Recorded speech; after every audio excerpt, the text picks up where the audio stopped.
Hi, this is Phil Spencer, and you're listening to the Inner Circle Podcast. For the fans, by the fans.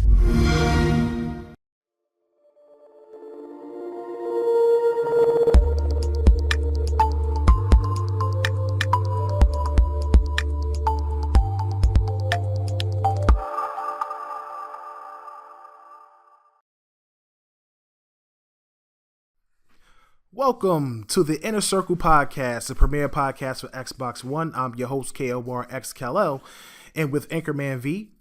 Hey, everybody. Skittles 1323. Hey, guys. What's going on? And, of course, B Money 101.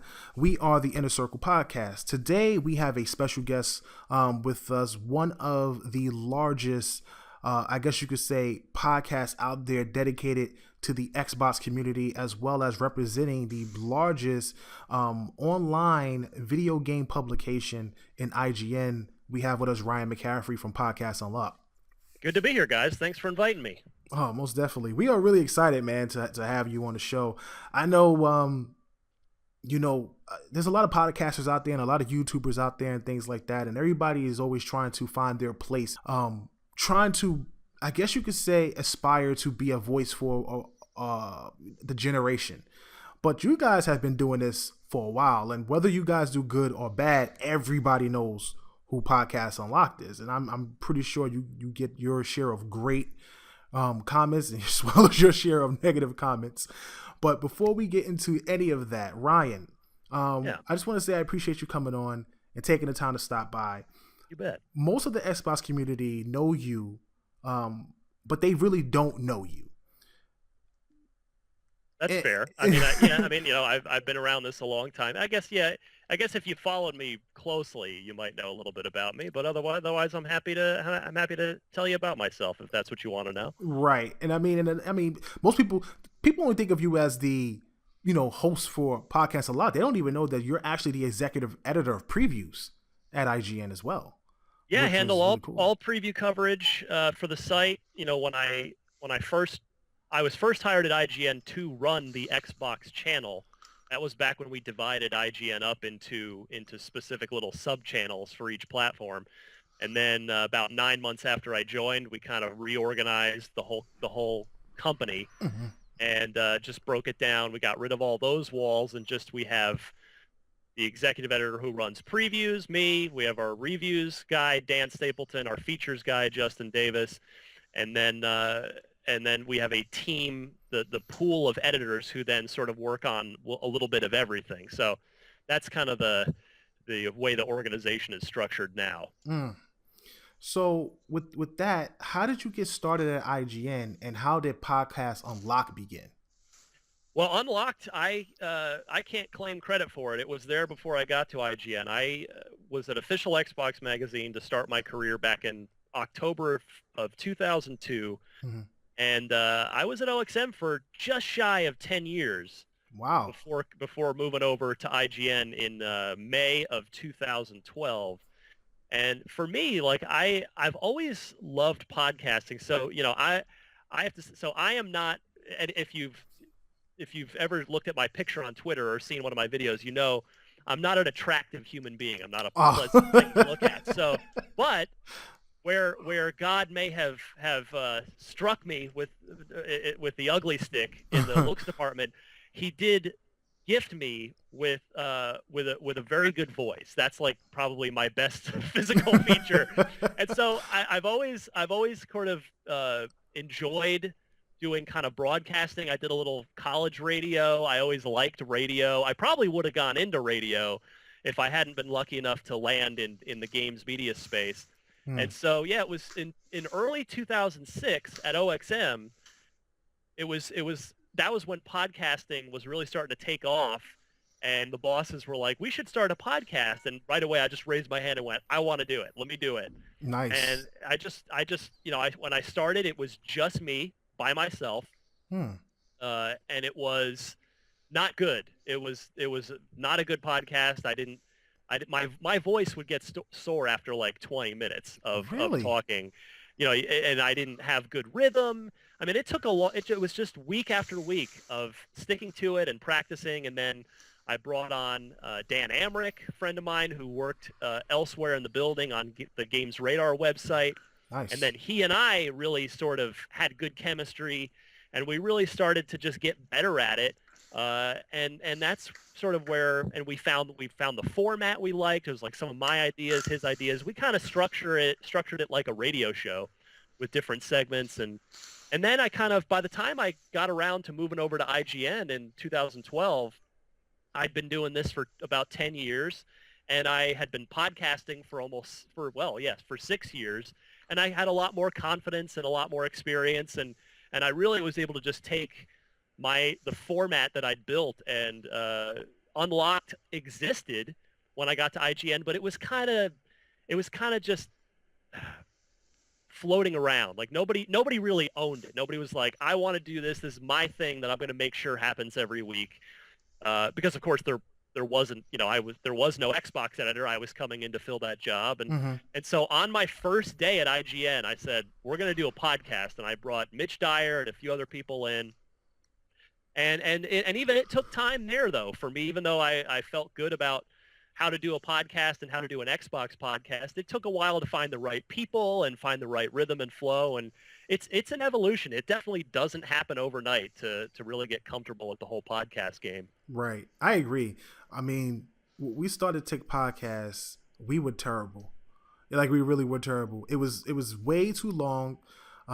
We were just finding random topics, and none of us had proper equipment. It was very amateurish. It took us a long time to get to where we are. I think what really inspired us was when we got a chance to, we were tweeting out, because prior to TiC Podcast, we were already on Twitter just tweeting out to Phil Spencer and the executives at Microsoft and things like that. Yeah. And we wound up getting Phil to listen to our, I think, first or second episode. And he hit us back with some, criticism. And he was like, you guys got a good show, but you got to do something about your transitions, and you got to fix your mics, And any type of criticism you get back from somebody of that stature at that time is huge. So we got super excited. So it took us a while to find our footing and things like that and kind of build who we are. But I completely understand where you're coming from. That's interesting. Now, what's crazy is that you have all this experience at the, within Xbox, working at OXM and then coming into IGN. But the thing is, the rest of your team are kind of more well-rounded. They're not so much as dedicated to Xbox. They're more multi-platform centric. Is that right? Yeah, and that applies to everybody. Like even the guys on the Nintendo podcast and the guys on our PlayStation podcast Beyond. Like that's kind of how it. It's just sort of for better and for worse. Some people, and believe me, I hear from them. I know there are listeners, fans of yours that heard I was coming on that was like, oh, I hate that guy for this reason or that reason.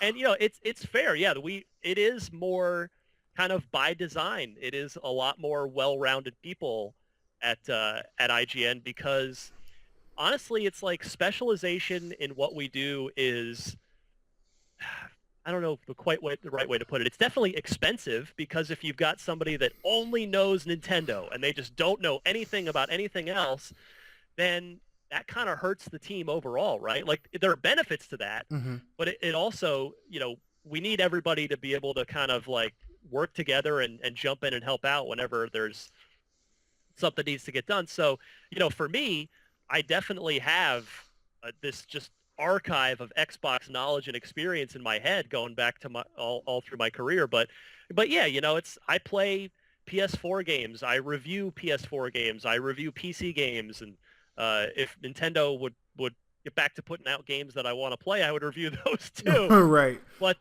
yeah, so I can understand if there's criticism of Unlocked out there that's, those guys aren't diehard enough. I mean, I think I think I've got the credentials for it, but yeah, the rest of my crew they're guys that enjoy Xbox, but that's not what they eat, sleep, and breathe. So I could see how that's not necessarily for some people, but I think they bring a good balanced perspective to things.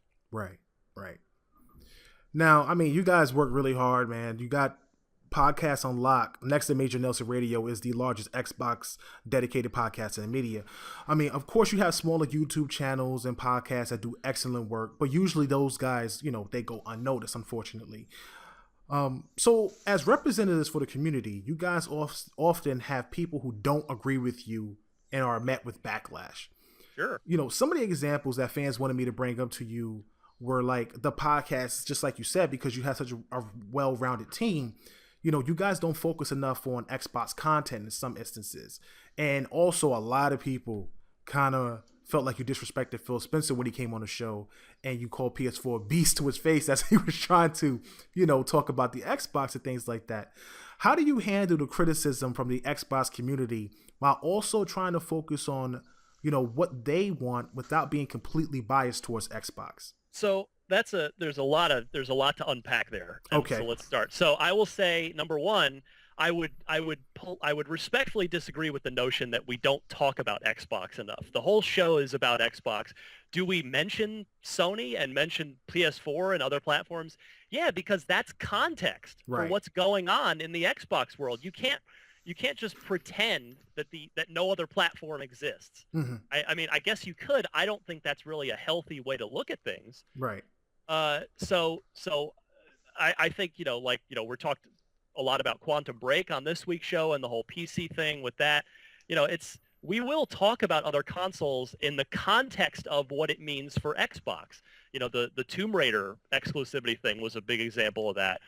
But and then to get to your next question about the PS4 is a beast thing, yeah, I caught a lot of crap for that. And here's the thing. It's when you're doing a podcast, as I'm sure you can probably relate, it's not scripted. You're speaking extemporaneously. Right. You're there with somebody. You're in the flow of a conversation. And, you don't, things come out, sometimes things come out not in a way you intended. Right. Or you're just wrong. I mean, I did not intend any disrespect to Phil. I talked to him after. He was fine. Mm-hmm. And I would say this, if you really think Phil was disrespected by me there, do you think that he would have taken 2 hours out of his jam-packed E3 schedule last year to come do Unlock 201 with me, where we sat down with Phil and Seamus Blackley and Peter Moore for 2 hours? Like, that took a lot of trust on his part that I wasn't going to turn that, because, he doesn't see the questions ahead of time. He's not that kind of guy. Mm-hmm. I could have, for all he knew, I could have turned that into let's talk to Peter and Seamus, the guys that built Xbox, and now let's talk to you, Phil, the guy that destroyed it. It's like, so, which of course I don't, I'm just obviously making a joke, but the guy, Phil, obviously trusts and respects me. He and I have a wonderful relationship. We DM on Twitter a lot. Uh-huh. And so, but I will say, yeah, I was wrong in that moment. That's a thing that's just, again, happening in the moment of the conversation. Right. There's a lot of, talk was very heavy at that point in time about, man, none of the Xbox One third-party games seem to quite be keeping up with the PS4 versions. And I'm just wrong. I was just, that was not right of me. I was wrong to say that in that moment. I don't intend any disrespect, but, I'll bet. So that's the thing. I'm human. I make mistakes, but at the same time, I think people, will. It's easy to cherry pick something like that and pull it out, especially again in what is an extemporaneous conversation. Right. So there's kind of a lot going on there, and I would hope that people would understand that I'm literally telling you I was wrong, and that it is a dynamic conversation, and sometimes things don't go quite as you intend them in your head. Right. I mean, listen. Anytime you're having a conversation with a person, especially, doing a podcast, doing it live, like you said, yeah, things. So what's crazy was exactly like you said. At that time, there was so much happening with Xbox. There was a big transition. Phil was taking over. All of the things that was happening on GAF and all of this news coming out about how bad the Xbox was and it didn't have power, was underpowered. There's a lot of things happening. So I get that. I get that as someone that does podcasts and speaks with people and things like that. And sometimes there's plenty of times you want to go back and edit something, so I definitely get that without question. But what's great is that you own it. If you own it, I think people have to respect that, you can always look back at something and you know, have a regret or wish that you didn't say those things. It's done. It's over. It's in the past. But, you know, at the same time, you own it. You felt wrong for it, and we move forward from it. And I think that's an important thing that people should recognize in that regard. And I wish, I mean, I think it would be nice if, you know, it's everybody is human and everybody does that. I mean, that same thing, like, you know, it seems to have kind of quieted down now, but, and now I'm about to mention it again, of course, but, you know, like I caught a lot of crap for the Titanfall thing too. There was some quote in my Titanfall preview about, you know, how it was like going to be the next big thing. Right. And with that, like, again, I was wrong. Like I got completely caught up in the moment in a way that was unfair to my readers. Like I'm supposed to be a professional and I'm supposed to, you know, take a step back and examine it before I sit down and write something. And I got caught up in the moment. We were over in Germany. We were at Gamescom. We just played this game that was, you know, from the makers of Modern Warfare. Right. I got caught up in it and I wrote that, and that's, you know, that's a case where you want to always have somebody editing your stuff and somebody always checking your stuff. And yeah, you know, I'm human. I'm not going to apologize for being enthusiastic. I'll never apologize for that. Right. But as somebody who's paid to do this, you know, it's up to me to, you know, make sure to take a step back before I put something on the site and go, you know, is this fair to the game? Is this fair to the audience? So, you know, yeah, I'm human. I make mistakes. Absolutely. You know something? I don't care what nobody said. I thought Titanfall was amazing. I mean, it didn't have all the content that we wanted. You know, they tried to do something different with the campaign by adding it to the co-op, which I thought wasn't a great idea. And they didn't have a lot of maps. But once they started to get this content out and the maps and the different ways you could play, didn't have enough weapons. But overall, I had a ton of fun. I played that game for months. Absolutely, yeah. Months I mean, as wrong as I may have been in that preview, I feel like that's sometimes when you review a game, sometimes you look back and go, inevitably you go, man, I didn't quite get that one right. But like with Titanfall, I gave that game an 8.9, and I feel like I nailed it with that. Like I feel really good about that review. That's a great game. That's just because of that content that you were talking about. It's like, I can't quite give this a 9, but oh my God, the mechanics are amazing. And I'm so excited for Titanfall too. I cannot, especially with a single player campaign coming. Right. I'm going to be super stoked for that. Yeah, I'm hyped for it too. Now I have a fan question for you. Yeah. You know, one of the Xbox community reached out and they wanted to ask, what is your thoughts on the claim that media outlets are biased against Xbox One? Or do you think the news is just gravitating towards the generation leader, which is PS4? I mean, I can only speak for IGN. I have no idea what goes on at other outlets or you know, but for IGN, no, there's no bias. I mean, why would that, I mean, I just don't even understand what I hear that. And whenever I ask somebody, well, what do you mean by that? Mm-hmm. Nobody ever has an answer. Right. I just don't understand, you know, how that could be possible. Why would we? I think what it is. Go ahead. I think what it is that, and this is I see some of the things that people talk about, and in my opinion, what I think is partially because a lot of fans don't feel like Microsoft gets enough attention. And you're always seeing great positive articles about PlayStation. And a lot of times the negative articles about Xbox really get blown up and are always front page in comparison to the PlayStation. I think more than anything, it has to do more with, because there's just more coverage. There's more people out there for the PlayStation platform, period. You're going to appeal to the people who's the market leader. They have the majority of the, you know, I guess the gamers out there. So if you want those people to come to your website, you're going to put out more content for it. And there's actually, you know, statistical evidence showing, you know, how many articles have been put out for PlayStation in comparison to the Xbox One. And then the negative articles for PlayStation, they kind of get blown over a little bit. Now, I know a lot of PlayStation guys out there who listen to me, they're going to be like, come on, Cal. But I'm just being honest. This is just some of the things that I'm seeing and that I'm observing and that I understand as an Xbox guy. I think that one of the reasons why we made TiC and TICGN was to try to put a bigger emphasis on Xbox news that's coming out that most people might not pay attention to or put out themselves. So I think that's why people always say this website is biased or that website is biased, because it's like Xbox does everything wrong and they get the heat for it. And then on the other hand, PlayStation gets everything right and everyone cheers, but when they get things wrong, they probably don't cheer loud enough. Do you think that's kind of right in some type of way, or?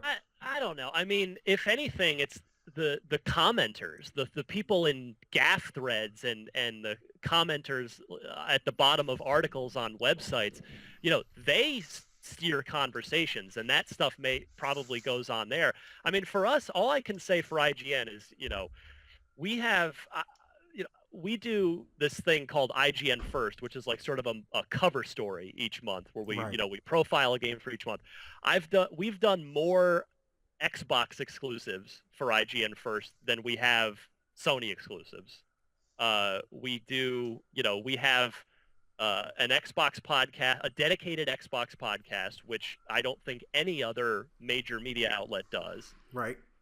And I would say too that I think the age of social media really affects the appearance of that conversation, because it is, you can, it's very easy to amplify things on social media. Like, I think if we turn back the clock 10 years to 2006, I'll bet and we had social media then, I'll bet it would be the PlayStation guys that would feel like they were persecuted. I agree. Because Sony was left and right with the sell and with $599 US, and the Xbox was just destroying it, particularly in North America. So I think, to sort of, you alluded to it with the reality of the market, and the PlayStation 4 is the better selling console by a decent margin right now.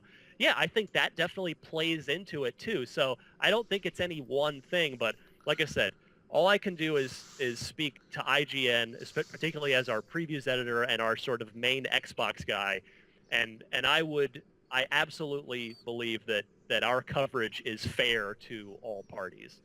So after Battlefield 4 and the horrid state the online launched in, it seemed like every news source started to wait for games to release and day one servers to go live before giving out review scores, at least for the bigger multiplayer titles.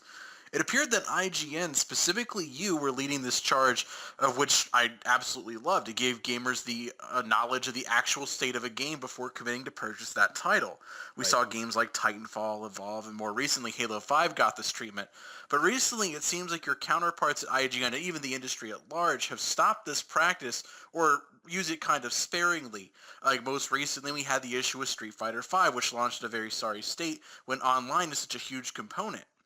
I personally would love to see more delayed reviews to test day one servers that the rest of us will use. And I know many of us would love to see this too. I was hoping you could shed some light into why this is, or that certain games get a pass and others don't, or maybe the review process, or at least at IGN, and why there seems to be this inconsistency with this practice. Well, I would say, number one, I don't get the credit for that. Our reviews editor, Dan Stapleton, he sort of shepherded the whole reviews in progress thing. And there's a few things to talk about here. Number one, there isn't an ideal solution for the state of reviews and in the sense of games coming out with big day one updates or with significant online components. There are problems, there are flaws with the review in progress system, but we're definitely trying to do the best we can to help our audience, because anytime we put up a review in progress, two things happen. We'll get people that go, thank you for waiting and not putting a score on this and waiting to see how the servers are. And then we'll get other people, when we haven't put it up for a day or two, that are just like, post the score, dude. Come on. So you can't please everybody. And so the review in progress is meant to just be the best solution that we can come up with. And believe me, I'm always open to better ideas. If you have a better idea for how we can do reviews better, we are open to that. I mean, another factor is, like Metacritic has traditionally, we don't like to change scores because we feel that's doing our audience a disservice too, because if we put up a review of a game that launches broken as hell and we give it a 6, and somebody said, well, actually, let me use the reverse example. We put up a big review, and it's a big score, and somebody's like, great, I'm going to buy that game. And then like a week later, there's some patch that breaks the game entirely, and the guy's like, oh, I wish IGN said this game was cool to buy, man, and now I bought it and it's totally broken. Like, we don't want to have to do a switcheroo on our readers there. So we really don't ever want to have to change the score unless there is a really, really strong use case. We've only done it a couple times. Minecraft Mobile was one. We had a review, like that game launched in a shell of what it is now, and there's still such strong interest in Minecraft. The interest in Minecraft has only gone up, that we finally, some months ago, did a re-review of it because we realized if people are still seeking Minecraft. If they Google Minecraft Pocket Review and they see our review, it's like it's not right anymore. It's the review's wrong. So there's the part of it is the interest. Like we're only going to go back and even consider a re-review if there's sufficient interest, because it's a lot of resources internally on the video team and on the editorial team to try and re-review a game. It takes a lot, and if we don't think that people are going to come back and look at that review again, if that's not what people are looking for, it's just not worth our time to do. So there's that part of it. And then so to the review in progress thing, I do think we've been very consistent about it. I would disagree with you there. With the Street Fighter V example, we were just talking about this today. We were talking today. We got it wrong. We should have waited on that. There was a discussion, which I actually wasn't a part of it, but I've talked to our guys. Yeah, we should have done a review in progress for that, because as you noted, we pretty much have done it with every other major title. Now, we do also try to get the review score up as quickly as possible because, again, people want that score. It's serving our audience to get that score. So, we talked before the show about Rainbow Six, specifically Rainbow Six Siege, which I personally reviewed, so I can speak to.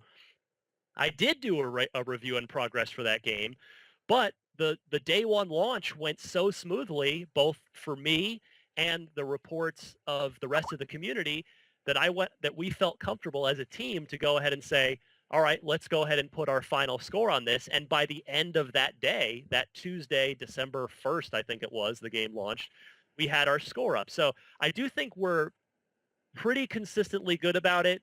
Again, with Street Fighter, and we're not perfect, but I think we've been pretty good for the most part on it. Gotcha. So last week has been an extremely eventful week industry-wide as the news broke that Quantum Break is heading to Windows 10 PC. Yeah. That alone leads me to believe that all exclusives minus Halo will hit PC. Now, I'm very, very vocal. You should 100% expect that. Exactly. Yeah. Now, I'm very vocal about console exclusives and how I feel they are important to a console. However, in your interview with Aaron Greenberg, Greedy expressed how Phil has this plan in place and the entire Xbox division is behind him and supports that. Clearly, it's a smart thing to do financially and falls in line with unifying under Windows 10 for Microsoft devices. What are your thoughts on how it affects the Xbox One console? Well, I can see. I think fans care about this more than Microsoft does, and I don't mean that in any sort of demeaning way whatsoever. I think that Microsoft is, when Satya Nadella took over as CEO for when Steve Ballmer retired, Nadella reorganized the entire company. Right. The whole company was reorganized. Phil Spencer was made head of Xbox, put in charge of the whole thing, and Microsoft became a services-based company. The whole point, their goal was to get their products on whatever devices their customers were using, whether it's an Apple iPad or a Windows 10 phone or whatever else the potentially so-called competing device may be. Mm-hmm. So this has been a thing. Like, this is their strategy, and they laid it out like a year or two ago. Right. So I mean, I guess I don't see how it's a bad thing. I mean, look at Alan Wake as a great example. Mm-hmm. Alan Wake is a game that was an Xbox 360 exclusive that came out.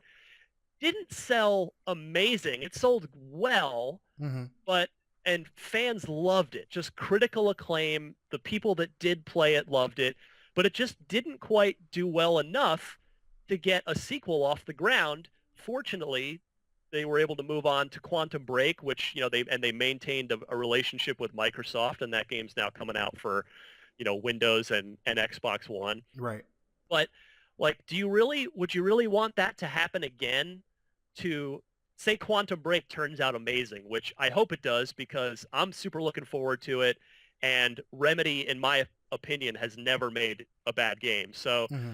like, would you really want the same thing to happen to Quantum Break, where it's like, oh, well, it's super good, but not enough people bought it. So there's not going to be a sequel. And, is Remedy going to even be able to continue as a developer? I sure hope so. So, with an Xbox, you're still getting the full experience in a $350 plug-and-play box that just works, versus having to spend twice that to get a PC rig that will run it effectively. So, I just don't really see how there's really a downside, except as some sort of weird tribal point of pride. Yeah, I mean, don't get me wrong. I completely understand where you're coming from. I think console gamers growing up on consoles. Look, this thing is like this. This is what I'm trying to make people kind of understand in a way, right? Yeah. You've had these companies battling each other forever, from Sega to Nintendo to Dreamcast and PlayStation and Xbox. It's like there's always been this competitive thing, and to a lot of console gamers, these guys are looked at as like sports teams. Right. It's like whether you're a fanboy or not, you look at it as, this is my box, this is what I choose, this is what I plan to support. Right. I agree. In my opinion, I think that a lot of it has to do with this is direction that Microsoft as a company is going, and that if the Xbox division doesn't head in this direction, it would spell disaster for the division. In my opinion, I think the 360 was a great console, one of the greatest, but Red Ring of Death really hurt it. And I think that they threw so much money into the Red Ring of Death hole to get that thing right, to keep that console going and competitive. I think at the end of the 360 generation, it got hurt with not as many IPs. They focused a lot on Kinect. There wasn't a lot of new stuff coming out like the last 3 or 4 years. There was a lot of sequels. And that's one of the things that people always bring up. And you look at PlayStation the last 3 or 4 years of its life, and they start coming out with all these new IPs that kind of made it appeal as the price dropped. I think in this generation, Microsoft and its stockholders are probably, and this is just my opinion, this is my theory, that they're not going to just throw a whole bunch of money at this Xbox anymore.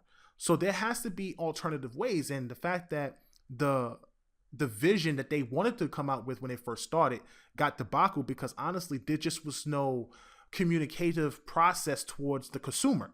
Like there wasn't a good enough, well thought out way to present this platform that they want to sell to the consumer, and it just was a bunch of kind of like open-ended answers, and nobody knew what the Xbox was going to be. It kind of scared everybody off. You had the whole government thing with people being, secret phone taps, and the Kinect is going to spy on you. I forgot about that. Yeah, it just was terrible. It was terrible. So everybody gravitated away from it, and now they're just fighting this uphill battle. And though the Xbox One is doing better than 360 currently at its pace, I don't know if it can sustain that, but currently at its pace, it's not doing as well as the PlayStation 4 in comparison. And I think the stockholders see that. So I think they looking at it from this perspective of, you had Sunset Overdrive come out, which I thought was a great game, but it didn't do as well as many had expected.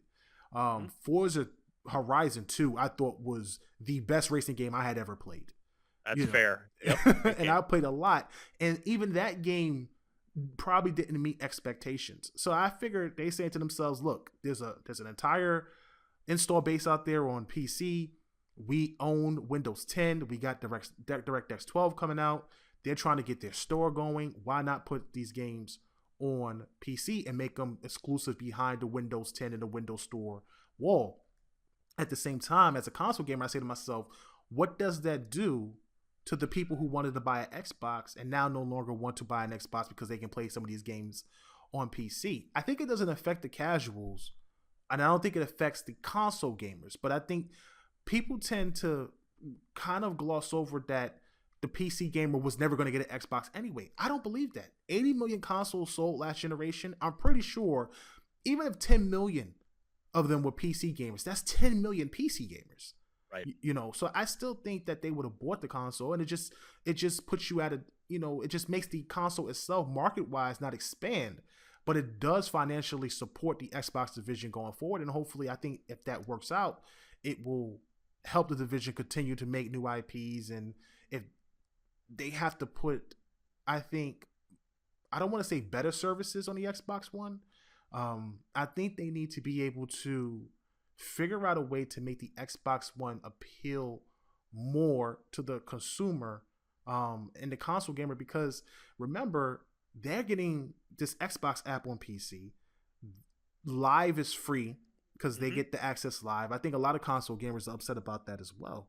What do you think Microsoft has to do to try to continue to make the console appeal to the console gamer? See, and that's where I'm not sure they care, honestly. You know, you're talking about all these potential customers, because the console business has always been a razor and razor blades model. You know, you either take a loss on the hardware, you're barely making any money off it, and you make your money off of the software and off of the accessories. So if somebody is buying an Xbox One controller for Windows, or if they're buying Quantum Break or Crackdown 3 or whatever, you know, first party game for Windows, Microsoft's still getting that money. You're still in the Microsoft ecosystem. You're still invested in the Microsoft ecosystem, versus, you know, they're not making a fortune off of the hardware. I mean, the Nintendo is the only company that over the years has consistently made good money off of the hardware itself. So that's, I think, what a lot of people might not realize. I mean, that again, and that's just my opinion. I mean, people are welcome to differ, welcome to argue. I just don't think Microsoft cares where you play their stuff, as long as you're buying and playing those games, so that they can continue to make more of them and make money. Gotcha. Here's a fan question for you. Yeah.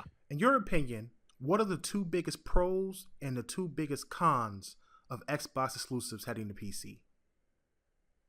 Well, the pros, I think we certainly covered the, you know, potential Alan Wake Quantum Break example, where, you know, a borderline game like, yeah, if you mentioned Sunset Overdrive, if Sunset had hit which, by the way, I voted for IGN's Game of the Year in 2014. Just I love that game so much. It's so good. If Sunset had come out on PC as well, like Quantum Break is doing, maybe it would have bumped that game up enough to get a Sunset Overdrive 2. You know, we don't know. We'll never know. It's purely hypothetical. But so I think the biggest pro is the potential for cool games to become cool franchises by virtue of having that extra potential installed base. And, you know, with the right kind of game, let's go ahead and use Fable Legends as an example, because it's already been announced.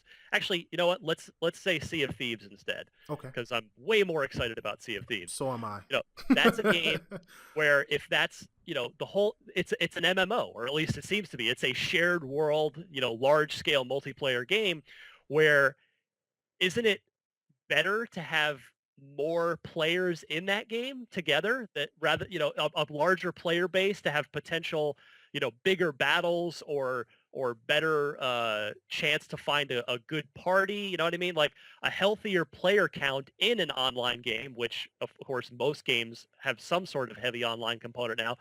That's a really good thing. So I think those are the two biggest pros. The two biggest cons are, I mean, what would a real big, I mean, I just don't see a huge downside, I guess. I mean, okay, I guess maybe, all right, well, I'll say this. If this generation has shown, and I guess every generation shows, but it's been especially obvious this generation, that the hardcore gamers, those early adopters, the guys that are going to line up on day one to buy a console, those guys matter a lot because they're going to, if they like it, they're going to tell all their friends, and their friends are going to be more likely to follow and pick that ecosystem. We saw that with the 360 last generation. All the hardcore guys went 360. And then we're seeing it more this generation where, at least so far, more of the hardcore people out of the gate, the early adopters, went PS4, and that's helped propel them to a big lead. So I guess a con would be if people continue to see this PC ecosystem thing with Xbox as a downside, and they tell all their friends, well, you shouldn't even bother buying an Xbox. And it does, have a huge effect on Xbox One hardware sales, but then those guys don't follow up and go play the Microsoft games on PC. That would definitely be a bad thing. But I don't know. I guess I'm not even sure I can think of another big con. There's been no shortage of people in the industry and outside of the industry that have been talking about the state of games now, with a lot of games being released in an unfinished state, and then we have patches and updates that kind of come along. And then on the other side of that token, I like to call those MVPs, minimum viable products, and it annoys the hell out of me too, believe me. Well, we've got this other side of the atmosphere with games that are on Steam and now that are starting to come to Xbox that are early access, and we have early release, and you can kind of play it as it's being developed. Do you think that would be something that would be lucrative for these bigger companies? Because we've seen it kind of with varying degrees. I know a lot of people were crying theft when they started the early access on Steam, and there were a lot of things that kind of made that a dangerous thing to start. But do you think these bigger industries and these bigger companies could kind of take that and mold that and use that to something that would be they can work on the game and release it as they go along? Or do you think that's just something that these smaller companies would only be able to stick with? That's a really great question because, there's such a weird fine line that these big, $50 million AAA IPs have to walk where, you only get one chance to make a first impression. So if Destiny had launched as an early access game, would people have played it and immediately judged it and went, oh man, this is broken. Forget this. I'm out of here. I'm never coming back to this. Right. But, because, the early access crowd on PC, they're pretty conditioned to it now where they know to expect that this game is not done. I mean, look at Ark Survival Evolved is probably the best current example of that I can think of, where that game. Everybody knows this ain't done, guys. It's super early, but you can get in here, you can play it, you can have some fun, you can leave some feedback. And I think what's really cool that they're doing is, and I actually don't know what the pricing structure is on PC, but on Xbox, it's $35 for the early access version, which of course, Xbox Game Preview, that's the name of the program on Xbox. It's $35 if you buy it now, and then you don't get charged another dime. Whereas if you skip the Game Preview, and when the full game comes out this summer, the so-called final game, it's going to be $60. So you're rewarding those early adopter guys. Mm-hmm. So I mean, I think to your question, somebody's going to try it with a big, expensive IP. I don't know who. I don't know. It'll be interesting to see how it goes. But I think that's a fantastic question. I mean, for me personally, I don't have any problem with the whole early access thing. But I'm 35 years old. I got a wife. I got a kid. A full-time job. My free time for gaming, because we don't actually play games all day at IGN, to combat the common misconception. I wish we did. But, my free time for games is not what it used to be when I have to be a husband and a dad at home and take care of stuff. So I personally, I will play your game when it's done. I don't want to around with a, broken early access thing. I'm not going to be a guy that's going to be on the forums saying, this texture on level 3 was broken. I appreciate all those people that do that do get invested in it, and they are really sort of helping the developer move the game along. But for me, I would actually rather pay $60 for the final finished thing. I would rather pay more for the final polished experience that the developer wants me to have rather than pay less for the in-development thing. And that's on me. That's just purely my situation with my life. A lot of people may feel totally different about that. Right. I mean, I tried Elite Dangerous. I like getting those games early because at least it gives you an opportunity to see how it is if you play a trial or something like that. I think the trials they don't give you enough time, honestly. Like an hour in Arc is nothing. An hour in Arc is like a minute. It's like a minute in the world. You can maybe make a campfire. Exactly. At least with preview, they got to give more time than that. They got to do something with that. Arc just gives you time to die, and Elite Dangerous, you don't even get to do anything fun. Seriously. No, but I think it's a great program that they brought to the Xbox One, for real. I really like that they did, yeah. So this generation, Microsoft has been very productive when it comes to creating and owning new IPs.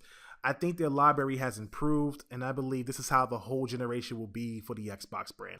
Just an abundance of new IPs and rebooted franchises based on conversations I've had with Phil. You know, Phil's talked extensively about being similar or kind of taking after Nintendo, you know, the way they approach IPs and things like that. I think the only great thing about Microsoft is they still have third parties, producing games for them, which is big.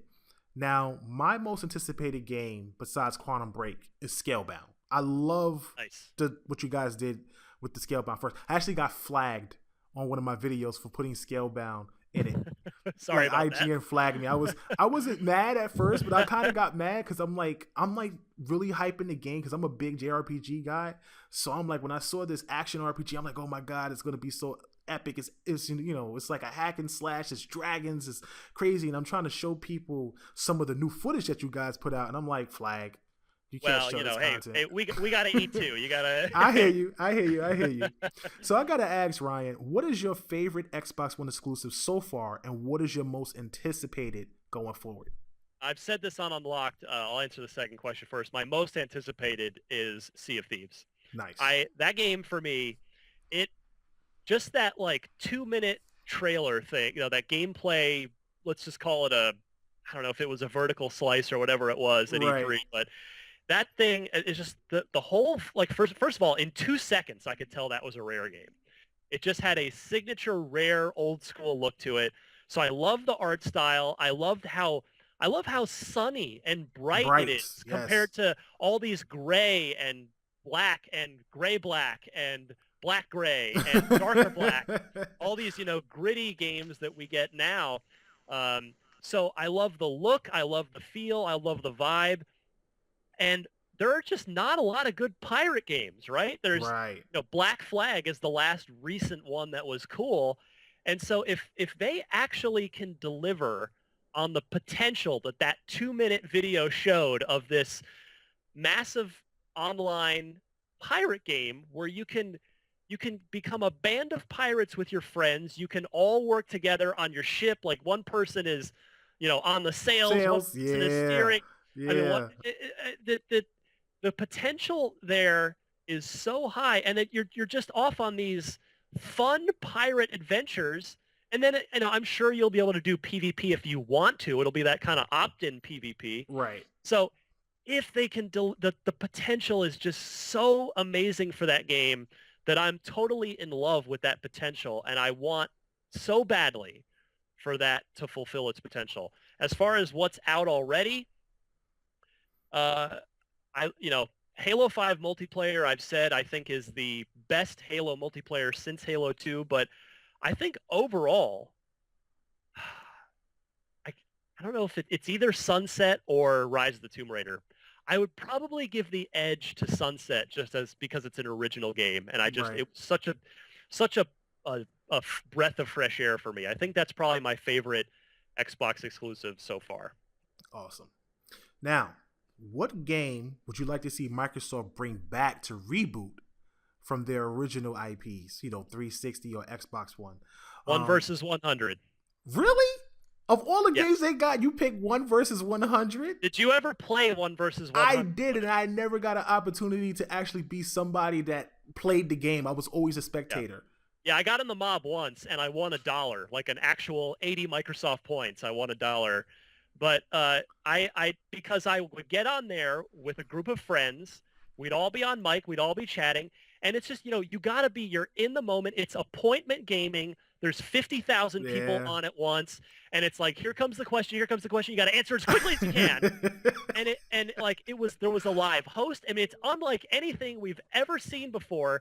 And it was just this cool social experience that I remember so fondly. I had such a great time with it. I know I'm kind of cheating because they don't own the 1 versus 100 IP. So right.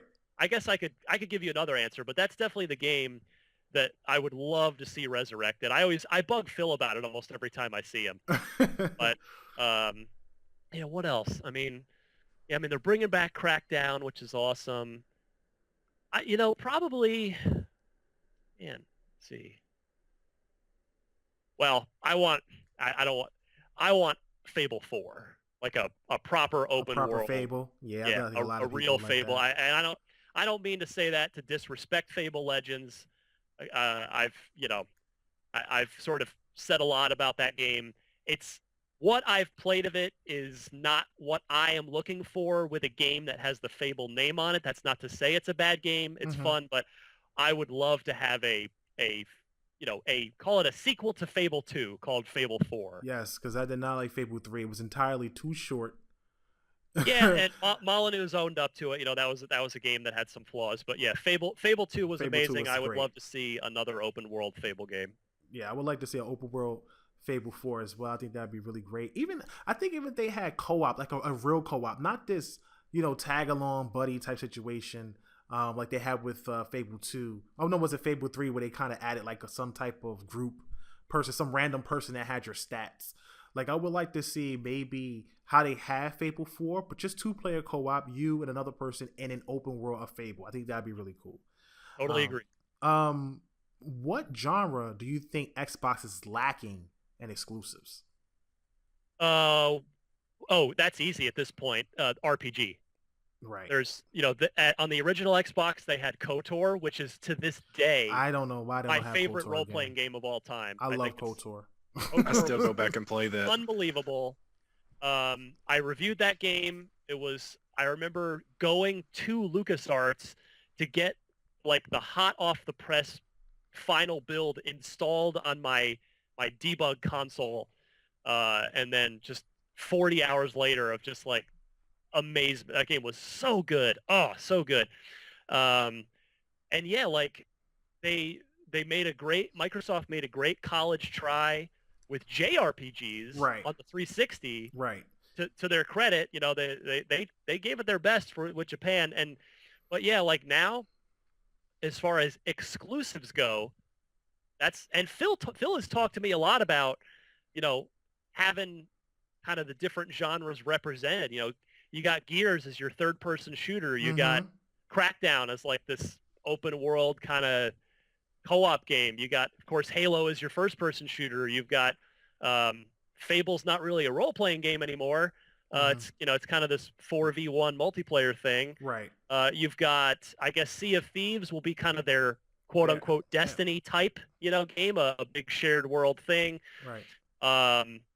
Rise of the Tomb Raider is their third-person action-adventure game. But yeah, there is no major exclusive role-playing game, either West or East.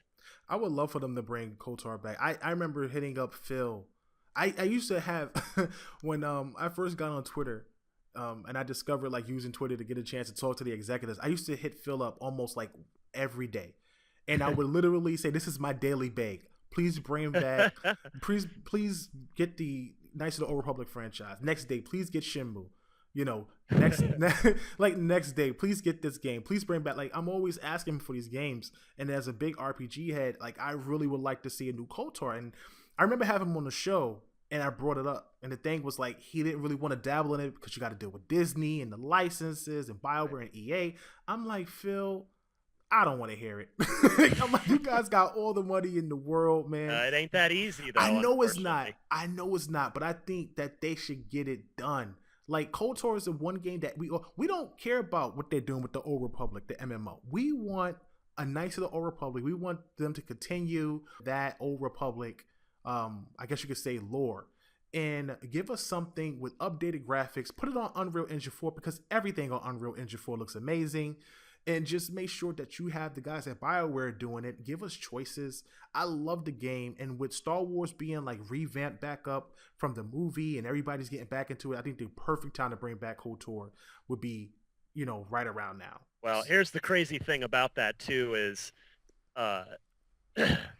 EA owns BioWare now, right. which they didn't back then. Right. And EA also, as you well know, has the Star Wars video game license. So technically, EA could 100% make that game tomorrow with BioWare. I mean, it probably wouldn't be exclusive. EA would probably, they don't really do exclusives other than they did with Titanfall. But yeah, like that theoretically could happen. That's I wish it would. But we'll have to keep our fingers crossed on that one. Yeah, that would be great for them to bring those type of things back. I think one of the genres that Microsoft is missing is like, besides the RPG, which I think would be huge for them, they tried to address the hack and slash with like Rise, and I thought Rise wasn't a bad game.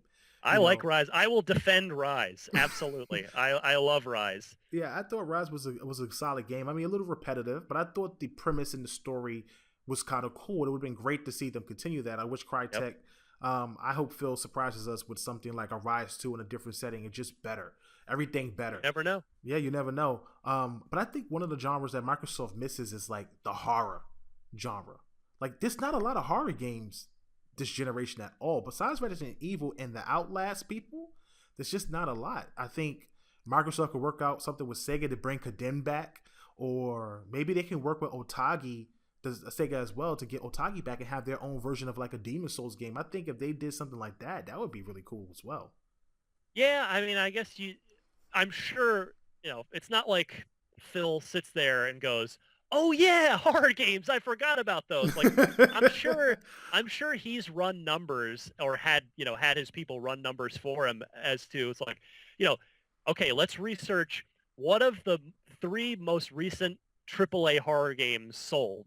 Right. And, okay, so let's, and then, I'm sure they've run all the numbers, and for all we know, maybe at E3 they're going to bust out a horror game. It's entirely possible.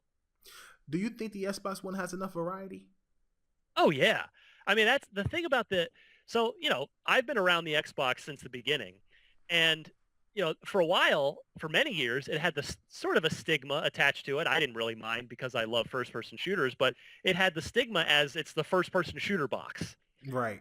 But you look at the portfolio now that Phil has built, and you've got 2 great racing games. One, Horizon and the more hardcore motorsport. You've got Halo, which, by the way, is about the only major AAA first-person shooter franchise left that's shipping a full single-player campaign with co-op and a fully fledged multiplayer suite out of the box. Agreed. Everybody else is cutting the campaign or, cutting this or cutting that.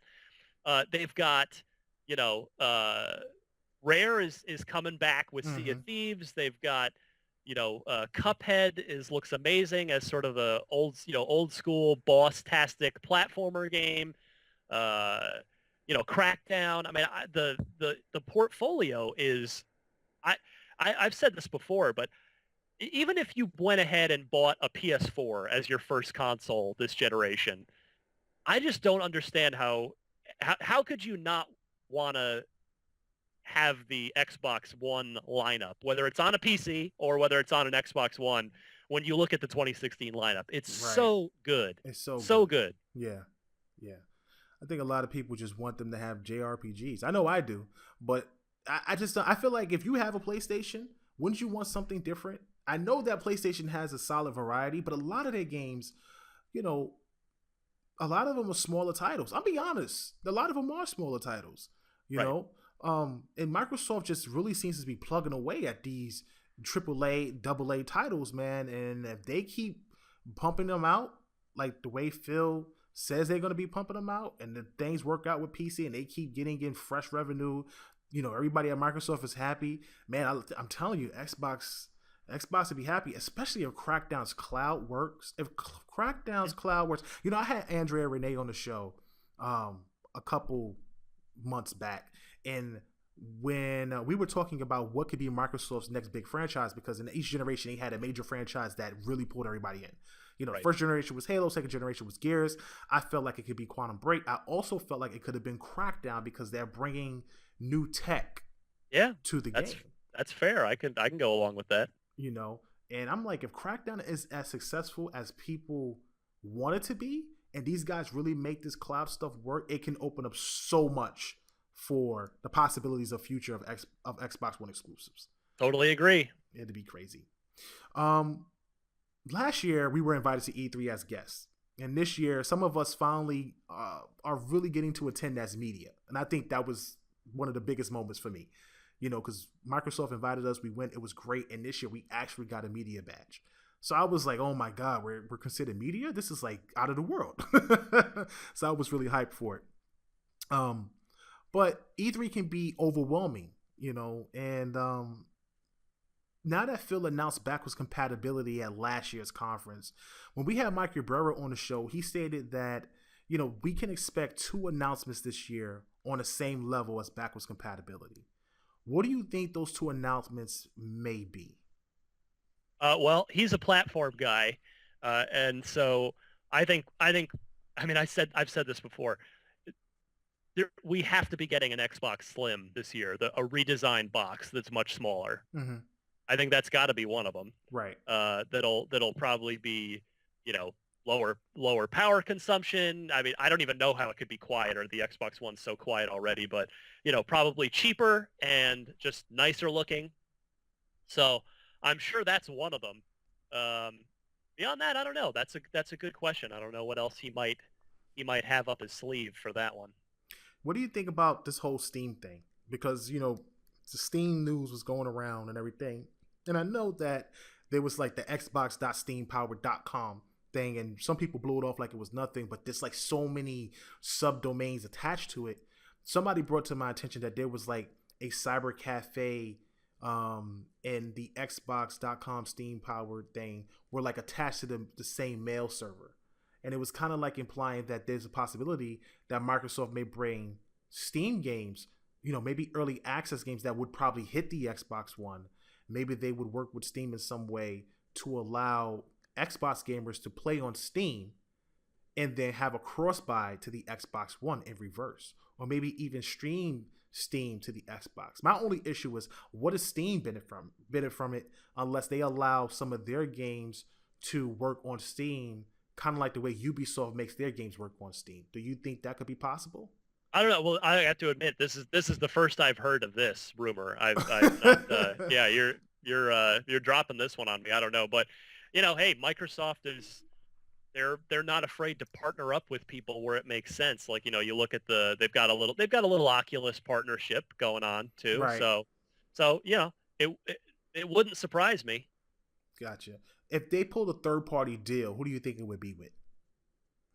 For a game, third-party deal, for like a third-party exclusive. I know Phil said he's not going to do it anymore, which I think after the Square Enix fiasco, which I thought really hurt them with Tomb Raider. When they came out and announced that it was coming to the other platforms at a particular time, I know that it was the right thing to do. But when you have a marketing deal like that, or you have a deal like a time exclusive deal in place like that, I think it really hurt a lot of people who were probably going to pick it up initially on the Xbox and said, you know what, I'll just wait now that I know that this is happening. So I wonder if he would pull a third-party deal. But if they did, who do you think it would be with? Like which publisher or which dev? I mean, I don't think they would. I would think that they kind of that whole thing backfired on them. It did, yeah. From a public relations standpoint, yeah. Of course, the game turned out to be amazing. Again, right. I voted for it for IGN's Game of the Year for 2015, and it was narrowly lost. It almost won. So I mean, I don't know, but yeah, if they were to try that again, I think based on what Phil has told me in interviews in the past, you'd look to what genres do they not have represented yet? Kind of going to your question earlier where we were talking about RPGs. So, right. I don't know. I mean, that I guess they would look in that direction somewhere, but I don't even know who they would look at, because if Microsoft comes to somebody that's got a big, say, role-playing game in development, the amount of money it would take for that developer and publisher to say, yes, I will go with you and forego all of the potential PlayStation 4 revenue for, let's say a year, if it's a timed exclusive like Tomb Raider. That's a hard deal to make. So, I don't know who Who would make that they deal? would even look at. Yeah. Right. I wonder if they'll bring back OG Xbox games. I spoke to Mikey Berry about that as well. That would be interesting. That would be nice. I've still got a shelf full of them that I wouldn't mind dusting off, because my original Xbox is long since put away. In fact, even my 360 is still plugged in. But yeah, original Xbox compatibility would be fun. Well, we're coming up on the end of the show. I got one final question for my man Ryan here, which I think I've had a great time just talking with you and picking your brain, man. It's been awesome. Do you guys have any questions to ask Ryan before we get to the last one? Oh, no, other than just thanks for showing up. I mean, I don't know other questions, though. Okay. David? Oh, no, not really. Just thanks for coming to the show. Maybe we'll get to see you at E3, hang out, play some games or something. Yeah, absolutely. Awesome. You guys are, I told you this earlier, but, one thing I really enjoy doing at IGN is developer interviews, and I do a lot of them, and I feel like you guys are really the only other Xbox crew out there that's out there, interviewing Xbox developers and doing a good job of sort of getting inside the brains of these guys. So good job doing what you guys do. I think you add a lot to the community. Thank you. I really appreciate it, man. That's excellent. High praise coming from I don't want to say a colleague because I'm not on your level. I'm not there yet, but I really appreciate that. Definitely. We're all just dudes who play games and talk about it on the internet. That's 100% the truth. So, in my final question, with Microsoft spearheading cloud, unifying their system, and pushing the Xbox One, we think this generation is going to be short.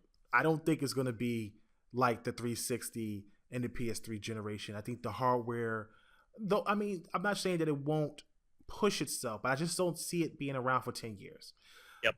What do you think the next Xbox will be like, and what direction you think Microsoft would go? Because everyone is saying there won't be another console, but Phil's came out and said, no, there will be another Xbox. The question is, what type of Xbox? Yeah. I'm so glad you asked this, because I love this topic. And I first of all, I will say, I agree. I mean, Phil has said there'll be another Xbox. There's no reason why there wouldn't be. We all know that. So in some alternate universe, Phil Spencer and his team designed the Xbox One, and not the regime that is now gone. Right. I would love to see what that machine would have been like. So if Phil Spencer decides to stay at Xbox, which I sure hope he does, because he seems like the right man to lead it, the right person to lead it. Yeah, I agree. I cannot wait to see what the fourth generation Xbox. Wait, fourth generation. Jeez, I'm getting old. I can't even remember. Yes, the fourth Xbox looks like, that's designed by Phil Spencer and his team. Phil understands. I would recommend that you guys read Robbie Bach's book, whose title escapes me at the moment, even though I read it. Let me just see here. Robbie Bach. I remember that. That's the one where they talk about the original Xbox and the Windows being in every home. And Xbox Revisited. That's the name of Robbie Bach's book. So right. If you read Robbie's book, it talks about how it sort of goes into detail on their whole game plan for the 360, about how they wanted to target the core gamer first, and then when once they got all those folks on board, then later they could work on expanding into, that's like the Netflix stuff came in later, and connect, like you can grow out once you have that base. And with the Xbox One, I think we can all agree that they tried to have it all on the first day.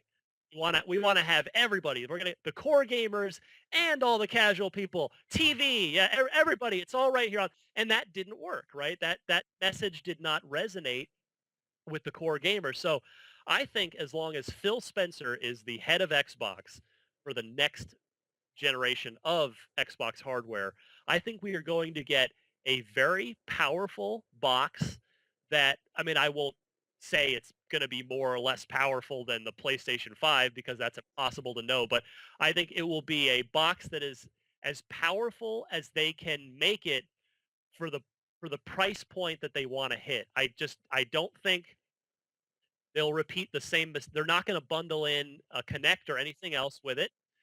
There was a time last year when they started pushing HoloLens, where I thought, oh, maybe they'll use the HoloLens like they use the Kinect, where they'll kind of use it as a mid-cycle refresh on the Xbox One to like sort of extend the life of the Xbox One, and then maybe the HoloLens, the next version of it, would get bundled into the Xbox 4. I don't I don't think that'll happen anymore. Although, things change. A lot can happen if VR takes off like crazy this year and HoloLens gets out into developers, you never know. But I think that the next, whatever the next Xbox is, will be as powerful of a box that's designed purely for gaming as Phil can possibly get for a reasonable price. I don't think they will allow themselves to make the pricing mistake again, because I think we can agree that $500 was a mistake out of the gate for Xbox One on the pricing side, particularly when Sony went with 400. And I also don't think that they're gonna. I think come hell or high water, the next Xbox will release first. I don't think they're gonna let Sony go first, even by 2 weeks, even by a week. I think they're gonna make sure that they get out as early as they possibly can, because it worked so well. I'm not saying they'll beat them by a year like they did with Xbox 360, but I think they're going to get as powerful a machine as they can and get it out as quickly as they can. And I agree that I don't think this cycle, this console generation will be as long. I think if I were to go place a bet in Las Vegas, I would bet on 2020 being the year, maybe 2019. 2019. Yeah, I said 2019. I think it'd be the perfect time. It'd be about 6 years. It'd be 6 years out, which is what it used to be. Like every 5 to 6 years, you would release a new console. I also believe that the next Xbox is going to be a monster machine. In my opinion, I think it has to be with Microsoft's exclusives going to PC. I think if they build a machine anywhere where it's like you have all these comparisons now with Digital Foundry, you have guys like Gaming Bolt jumping in, and a few other people out there, and they do these comparisons with these games. And most of the time, the games are pretty close, but PC is always ahead. It's always far ahead. And if your exclusives are coming out and they just look so inferior to the PC, it's not a good look. So I feel like if Microsoft comes out with a very powerful console, I think it would sell. Obviously, you don't want to bundle Kinect in it. You don't want to do that. I think the Kinect is a pretty good device navigation wise. I think it was underutilized as far as what it can do overall. Like, it's not about the motion controls. The thing can hear you, can read your pulse. There's a million other things you could do with the Kinect besides just flap your arms around. So they didn't use it properly, in my opinion. But you don't bundle the Kinect. You make that optional. If you come out with some type of HoloLens device, which can be an offshoot for gaming, where it may not have all of the stuff that you would put for a developer, things like that, that in itself could be big. But I think the console has to be a beast. It has to be close. It has to be close to PC, or just where the games don't look like they can't compete. Yeah. Well, there was a small window. I mean, the PC is always going to be ahead, right? Because it's always evolving. But you guys remember there was a short time there when the 360 came out. It was like basically it could run a game as well as any PC could for a short while. Yes, and what's crazy? Those two consoles made leaps though. Like they made leaps from the Xbox and the PS2. So, Yes. I mean, it was a really big difference. But these consoles, though they're showing that, their power now, initially it really wasn't that big of a jump. And a lot of people noticed that it wasn't that big of a jump. I think the next consoles will be a big jump, but I think the Xbox One has to be a beast, and they cannot have any issues. Yeah, for sure. I mean, well, you can't really have a big jump in that same way again, because we went from standard def televisions that we've been looking at for 20, 30 plus years to HD. I mean, that even if we go from 1080p this generation to 4K on the next Xbox, I'm not sure that's even going to be quite as, I'm not saying it's not a big difference, but I'm not sure it's going to just be quite as obviously huge of a jump. So we'll see. Yeah, I mean, 4K, maybe 2K. I don't know if we'll quite get to 4K, but I'm not a hardware engineer, so I have no Right. idea what they'll be capable of. Right. I think if Phil is listening today, hopefully he hears us, and that, in my opinion, I feel like if you put the hardware out there and it's worth the money, the hardcore will buy it. I think the hardcore will buy, just about anything if it shows its power and its worth, in my opinion. I just really hope that when they do present it, they show the exclusives first, and they present it in a way where the Xbox fans recognize that Microsoft is making a hell of an effort to put this box out there for the gamer and not the casual, and everybody will hop on it. I think Phil gets that, absolutely. That's great. Well, Ryan, I want to thank you for coming on the show, man. I really appreciate you taking time out of your day to stop by. I really hope that you get an opportunity and you give us an opportunity to come on again, maybe later next year, or anytime in the future. Would be great to just have you on to just chat with us, just as just a regular podcast, man. Just to be cool to just hang and just chat about Xbox and everything. I know you got podcasts on lock. I know that can be difficult, but it would be really cool just to have you on, just to chat about just regular Xbox things. Anytime, guys. It's always fun to talk Xbox. It's nice to be the guy answering the questions sometimes, as opposed to the guy asking them all the time. Yeah, I think that's I think a lot of people would prefer that and like that sometimes, especially if you're a podcaster. It's kind of really cool to just give your opinions instead of asking people what their opinions are. So it's really awesome. But I want to thank you again for stopping by the show and everything. And, I wish you much success with Podcast Unlocked. And I hope that the Xbox community recognizes your efforts with Podcast Unlocked. And if you guys want to leave feedback for Ryan, man, do it. He said he's open to it.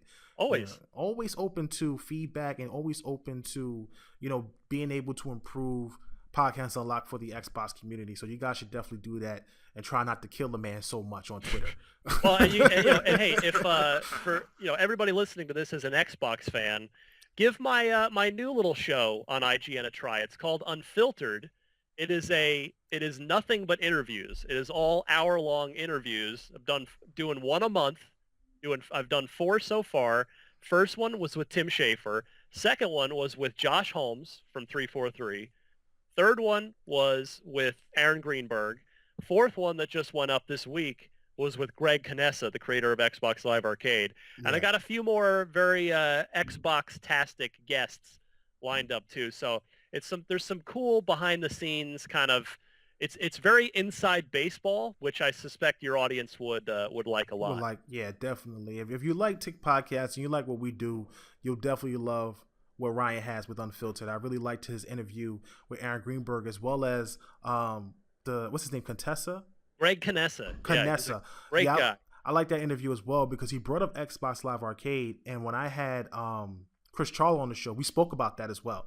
Xbox Live Arcade and bringing back some of arcade and things like that. So it'd be a really interesting thing to see what his perspective is on it. And he also champions what I'm championing, is bringing back Xbox Live Arcade. I hate the indie games in the regular store with all of the big games. I feel like they get overshadowed. They really need their own section with their own featured games in the Idea Xbox program area. Greg Canessa agrees with you too, as do I. That'd be awesome. Well, thanks again, Ryan. We really appreciate it. And hopefully we have you back again. Thanks for having me, guys. No problem. For the fans, by the fans.